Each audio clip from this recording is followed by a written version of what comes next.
Merci Jean-Marc. Donc effectivement, j'appuie sur les boutons, c'est ça?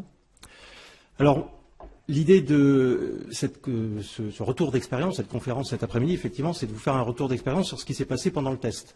Moi, je vais revenir un petit peu en amont. Les autres intervenants vont surtout vous parler de ce qui s'est passé pendant le test, et ce qui était bien et moins bien, et ce qui aurait pu être fait, etc. Moi, je vais vous parler de préparation. Parce que pour bien peut-être jouer un test, l'objectif, effectivement, comme l'a dit Monsieur le Préfet, c'est plus on s'entraîne et plus on sera prêt le jour J, même si le jour J, c'est pas exactement ce qui s'est passé dans l'entraînement, on le sait tous. Il n'empêche que l'expérience le montre, les gens qui se sont préparés suffisamment en amont seront plus prêts. Et donc un test de cellule de crise, ça se prépare également. Ça ne s'improvise pas. Donc c'est ce que je vais essayer de vous présenter là maintenant. Alors, le test en lui-même, on l'avait défini comme ça, donc il y a déjà des éléments qui ont été donnés tout à l'heure par Jean-Marc, je vous ai fait un petit schéma. Vous voyez une équipe de joueurs, dits de joueurs, à Bordeaux, une autre équipe dite de joueurs à Paris, donc le laboratoire d'analyse médicale à Bordeaux, l'hôpital à Paris. Ça, c'est des gens qui vont subir la pression de la crise. C'est important, effectivement, qu'il y ait pression, sinon il n'y a pas de crise. Et pour qu'il y ait pression, il faut un écosystème qui les entoure et qui va leur mettre cette pression. Donc cet écosystème, il est fait d'un certain nombre d'intervenants. Donc c'est ce qu'on appelle la cellule d'animation. Cette cellule d'animation, on va avoir différents types de personnes au sein de cette cellule d'animation qui auront chacun des rôles précis. Donc là, on avait la grande chance, effectivement, d'avoir la BEFTI, d'avoir l'ANSSI qui ont joué leur propre rôle. Ce qui n'est pas toujours possible quand on fait un test en entreprise. Donc ça, c'était vraiment une chance et c'était très très intéressant, effectivement. Et puis sinon, les autres rôles, ils ont été simulés, effectivement. On a simulé la CNIL, on a simulé les journalistes, on a simulé un certain nombre de choses de cette cellule d'animation. Dans le cas présent, la cellule d'animation, elle était à côté, donc dans une pièce à côté, non visible de la cellule de Paris, la cellule de Bordeaux étant évidemment à Bordeaux. Et elle était par contre sur écoute. Et on avait dans chacune des pièces une caméra qui filmait les réactions des différentes cellules. Alors pourquoi ça? Pour voir justement par rapport à des stimuli, je vais arriver un peu plus tard à parler des stimuli qu'on a injectés, enfin du type de stimuli qu'on a injectés, je ne vais pas vous faire le détail de la chose évidemment, ça prendrait le temps du test, et je n'ai qu'un quart d'heure. Donc effectivement, cette injection de stimuli, il est nécessaire de pouvoir voir comment cette cellule réagit de façon à justement pouvoir s'adapter le cas échéant. Et c'est là aussi où c'est important d'avoir cette capacité d'adaptation en fonction de ce que les gens vont faire. Vous prévoyez qu'à tel stimuli, ils vont réagir de telle manière, puis dans la vraie vie, c'est pas exactement comme ça que ça se passe. Donc comment on peut intercéder à ça? Donc pour ça, on met des caméras dans les pièces et on les regarde. Il y a aussi des observateurs qui sont dans les pièces, qui eux n'ont pas vocation à forcément interagir avec les cellules, mais vraiment à être dans le mode de l'observation. Il y aura un débrief de l'observation qui sera fait après, par Damien si je ne m'abuse, qui permettra de vous expliquer quel était le rôle plus précis des observateurs. Et donc cette injection de stimuli, elle se fait via différents canaux. Donc effectivement, je rejoins ce qui a été dit aussi par Jean-Marc tout à l'heure, on a eu la grande chance de pouvoir utiliser l'outil développé par l'ANSSI qui s'appelle OpenX, qui est un outil open source a priori, donc effectivement je vous encourage à aller au moins jeter un œil parce qu'il est vraiment très intéressant. Et cet outil il permet d'injecter un certain nombre de stimuli de type message, de type SMS, etc. Et puis il y a des stimuli plus directs où on décroche un téléphone et on appelle les gens et on demande à parler à telle ou telle personne. Vous avez vu dans le film tout à l'heure un exemple du journaliste qui appelle le directeur du laboratoire et qui lui pose des questions. Bon là ça tombe bien, le directeur y répond. Il y aura aussi un volet communication, je pense qu'on vous en reparlera. Donc voilà un petit peu le modèle. Alors, l'animation, finalement, ça se décline en 3 temps. Avant, pendant, après. Donc, quelles sont les grandes idées, les grandes choses, les grandes questions, on va dire, à se poser lorsqu'on est du côté de l'animation, de la préparation du test? Alors la liste est loin d'être exhaustive, mais j'ai essayé de vous rappeler les principaux sujets qui sont importants dans ce domaine. La première chose, c'est un périmètre. Effectivement, il faut identifier un périmètre. Bon, on est assez habitué au CLUSIF à identifier des périmètres quand on fait des analyses de risque ou des choses comme ça. Bon, là, c'est la même idée. On identifie un périmètre. C'est sur quel périmètre que va porter le test de crise. Là, typiquement, c'était donc un laboratoire d'analyse et un hôpital. Et vous avez bien compris que c'était un rebond sur l'hôpital. Celui qui est attaqué, c'est bien le laboratoire. Et puis, il y a des dommages collatéraux et l'hôpital en fait partie. Il faut que le scénario soit crédible. Alors ça, je vais un petit peu insister, enfin, pas trop longtemps quand même, mais en tout cas, ce message-là est particulièrement important. Le scénario crédible, il faut absolument éviter que lorsque vous allez réaliser votre test, le scénario fasse plouf. C'est-à-dire qu'à un moment donné, il y a quelqu'un qui se lève et qui dit « mais non, ça chez nous, c'est pas possible ». Donc il est très très important qu'effectivement votre scénario soit crédible, à la fois sur les aspects fonctionnels, sur les aspects techniques. Là, on parle de cybercrise, donc il y a un aspect technique qui est important. Et dans la phase de préparation, on était une dizaine de personnes hein, sur cette préparation. Vous avez vu la liste exhaustive tout à l'heure dans le film. Et on a fait, si je ne m'abuse, 4 réunions de plus de 2 heures, plus un peu de travail à la maison entre chaque réunion, les uns et les autres, pour préparer l'ensemble de ce scénario. Donc c'est quelque chose qui prend quand même un peu de temps. Ça ne s'improvise pas complètement. Hein. Le scénario crédible, c'est ce qui va permettre d'aller au bout du scénario. Sinon, au bout de 3 minutes, ou de 5 minutes, ou d'un quart d'heure, ça peut s'arrêter. Et quelque part, vous perdez tout le côté positif de ce type de test. Les stimuli doivent être en nombre suffisant. Alors, on l'a dit, on injecte des stimuli. Hein, il y a tel message qui est passé sur Twitter, il y a tel client qui appelle, il y a tel ceci, il y a tel cela, il y a la BEFTI qui appelle, il y a l'ANSSI qui se pose des questions, etc., etc. C'est un OIV, l'hôpital, il se passe des choses, elle en entend parler, elle s'intéresse. Jusque-là, tout va bien.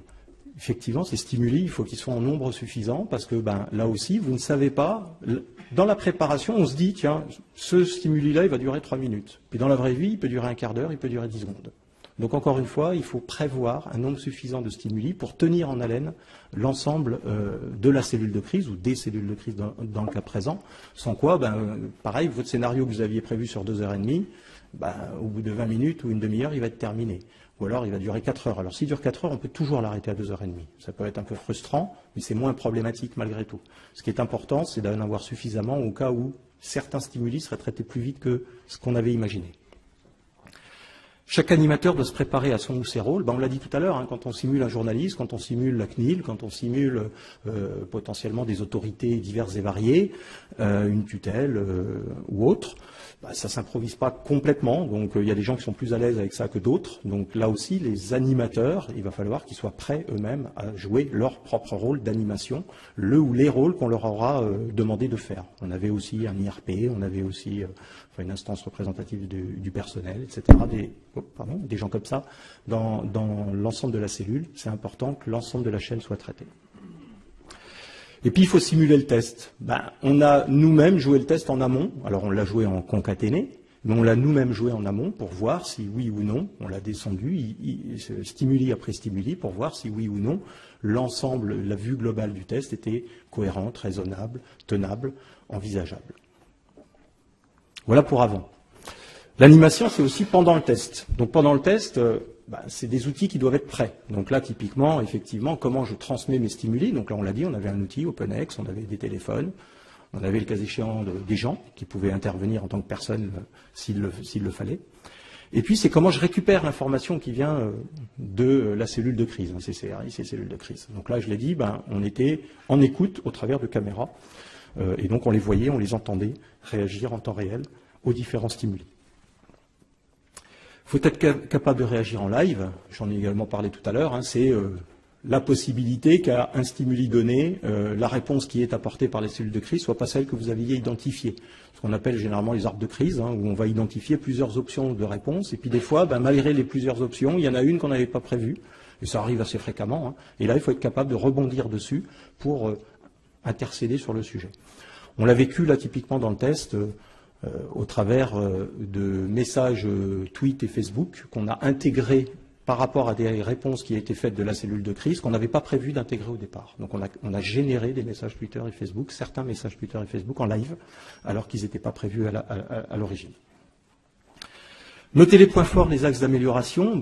Ça, effectivement, alors ça va être clairement le rôle des observateurs majoritairement, même si les gens qui sont dans l'animation pure et dure peuvent aussi avoir noté des choses et identifier des points qui vont être intéressants à la fin.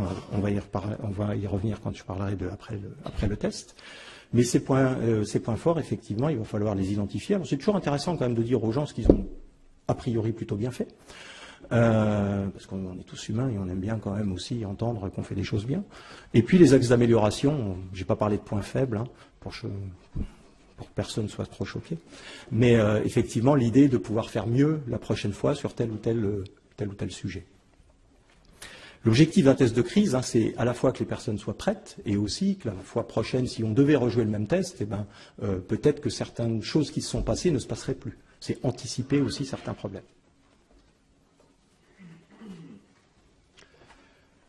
Et donc l'animation, c'est aussi, troisième partie, après le test. Alors ce qu'on fait classiquement dans un test de crise et ce qu'on a fait là dans le test d'occlusif, donc là aussi il y a d'autres personnes qui vont en parler plus précisément après moi, donc je ne m'appesantirai pas sur le contenu de ce qu'on a vu sur ces différents bilans, mais c'est effectivement de faire un bilan à chaud. Donc là on s'est réunis avec l'ensemble des animateurs, des observateurs et des joueurs à la fois à Bordeaux et à Paris. Avant d'aller boire un coup, hein, ça s'est fini comme ça, hein, forcément. On a effectivement débriefé à chaud sur qu'est-ce que les joueurs avaient ressenti, qu'est-ce qu'ils avaient eu l'impression qu'ils avaient bien fait, qu'ils avaient mal fait. Et en termes aussi de retour d'expérience, c'est un moment très privilégié, très intéressant, parce que ça permet d'identifier un certain nombre de choses à chaud qui peut-être à froid vont peut-être pas être traitées de la même façon. Ça m'amène à mon deuxième point, c'est faire un bilan à froid. Donc c'est un peu a posteriori, une semaine, 2 semaines après, sur l'ensemble des informations qui ont été récoltées par les observateurs et par les membres de l'animation. C'est effectivement prendre le temps de regarder concrètement ce qui s'est passé. Ce bilan à froid, à l'instant où on se parle, on ne l'a pas encore fait par rapport à cet exercice. Il y a déjà des éléments qui sont assez clairs dans la tête, je pense, de tout le monde, mais il reste à faire de façon un peu formelle. Et puis, c'est proposer donc des axes d'amélioration. Bien évidemment, hein, l'objectif d'un test, quel qu'il soit d'ailleurs, hein, de cellules de crise ou d'autres choses, c'est toujours de vérifier déjà si ça marche, et puis si ça ne marche pas, ou s'il y a des points qui ne sont pas au top de ce qu'on aimerait qu'ils soient, ben c'est effectivement, on va se dire, tiens, on va essayer de faire mieux, on va améliorer le dispositif. Voilà. Puis enfin, ben, la cellule d'animation, son objectif dernier, si je puis dire, hein, c'est de préparer le prochain exercice. Un test, là aussi, c'est vrai dans tout un tas de domaines, c'est aller particulièrement en gestion de crise. Si vous en faites un tous les 5 ans, c'est bien, c'est mieux que ceux qui n'en font pas, mais c'est quand même pas forcément super, quoi. Donc après, à vous de trouver la bonne récurrence. Est-ce que c'est un tous les 3 mois? Il y a des organisations qui font ça, même quelques-unes tous les mois. Il y en a d'autres, c'est tous les ans. Enfin voilà, à vous de trouver la bonne récurrence. C'est aussi un coût, hein, bien sûr, un temps de préparation, etc. Donc c'est pas neutre. Mais en tout cas, plus vous allez le répéter, et plus vous allez rentrer des automatismes auprès des différentes personnes qui gèrent la gestion de crise, et plus on est dans des automatismes, et plus on a de chances de s'en sortir mieux. Alors ça ne veut pas dire qu'il faut n'être que dans des automatismes non plus. Il faut garder un peu de lucidité et un peu de capacité d'analyse, parce que l'automatisme peut aussi des fois être trompeur, hein. Donc il faut le juste milieu. Mais on voit bien que l'automatisme est important. Voilà, j'ai fini. Je suis dans les temps. Magnifique.